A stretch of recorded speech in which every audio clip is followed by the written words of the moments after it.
നമ്മൾ CPR കൊടുക്കുന്നതിനെ പറ്റിയൊക്കെ പലർക്കും അറിയാം. പക്ഷേ ഇത് എപ്പോഴാണ് കൊടുക്കേണ്ടതെന്ന് അറിയില്ല. അത് ഒരാൾ അൺകോൺഷ്യസ് ആയി വീണാൽ ഉടനെ നമ്മൾ CPR കൊടുക്കുകയാണോ വേണ്ടത്? യൂഷ്വലി നമ്മളിപ്പോൾ ഒരാൾ കൊളാപ്സ് ചെയ്ത് കിടക്കുന്ന, അതായത് തളർന്ന് വീണ് കിടക്കുന്ന കണ്ടു കഴിഞ്ഞിട്ടുണ്ടെങ്കിൽ അവിടെ 4 സിറ്റുവേഷൻസ് ആണ് അവിടെ ഉണ്ടാവുന്നത്. ഒന്നെന്ന് വെച്ചിട്ടുണ്ടെങ്കിൽ ആൾക്കൊരു ക്ഷീണം കാരണം കൊണ്ട് ചിലപ്പോൾ വീണതായിരിക്കും. അപ്പോൾ ആ ആൾക്ക് അവിടെ ശ്വാസോച്ഛ്വാസം ഉണ്ടാവും, അതുപോലെ ഹൃദയം മിടിപ്പും ഉണ്ടാവും. നമ്മൾ ചിലപ്പോൾ തട്ടി കഴിഞ്ഞിട്ടുണ്ടെങ്കിൽ ചിലപ്പോൾ ചെറിയ റെസ്പോൺസും ഉണ്ടാവും. ഓക്കെ. പിന്നെയുള്ള സിറ്റുവേഷൻ എന്ന് വെച്ചിട്ടുണ്ടെങ്കിൽ പേഷ്യൻറ്റിന് തീരെ റെസ്പോൺസ് ഉണ്ടാവില്ല, വിളിച്ചാലൊന്നും എഴുന്നേക്കാത്ത ഒരവസ്ഥയായിരിക്കും.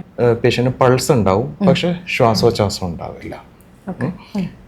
പിന്നുള്ളൊരു സിറ്റുവേഷനാണ് പൾസും ഇല്ല, ശ്വാസോച്ഛ്വാസവും ഇല്ല, റെസ്പോൺസും ഇല്ലാത്തൊരു സിറ്റുവേഷൻ.